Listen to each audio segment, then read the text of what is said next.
अरावली पर्वतमाला उत्तर भारत की जीवन रेखा है। यहाँ पहाड़ियाँ रेगिस्तान को आगे बढ़ने से रोकती है और भूजल संतुलन बनाए रखने में महत्वपूर्ण भूमिका निभाती हैं। अब सवाल यह है कि क्या विकास के नाम पर इन पहाड़ियों और यहाँ के लोगों की सुरक्षा को नजरअंदाज किया जा रहा है। अगर अरावली बची रहेगी तो ही आने वाली पीढ़ियों का भविष्य सुरक्षित रहेगा। ये आवाज किसी युद्ध की नहीं, धमाके अरावली के सीने पर किए जा रहे हैं और इन धमाकों की गूंज अब लोगों के घरों की दीवारों में दरार बनकर दिखाई दे रही है।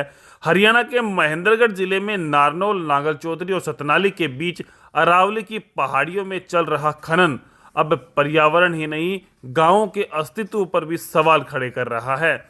ये है अरावली की पहाड़ियां, उत्तर भारत की सबसे प्राचीन पर्वत श्रृंखला।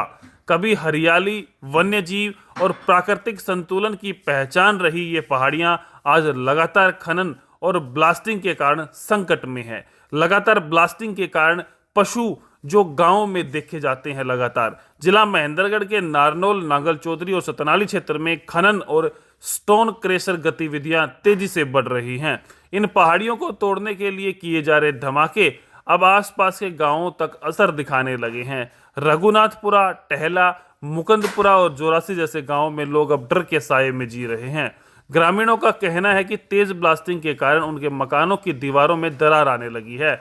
लोगों का कहना है कि कई बार धमाकों के समय घरों की दीवारों तक पर बहुत बड़ा इफेक्ट पड़ता है। सब कुछ कांप उठता है। कुछ घरों की खिड़कियों के शीशे तक टूट चुके हैं। ग्राम धोलेड़ा के स्टोन क्रेशर जोन से उठने वाली धूल पूरे इलाके की हवा को प्रदूषित कर रही है।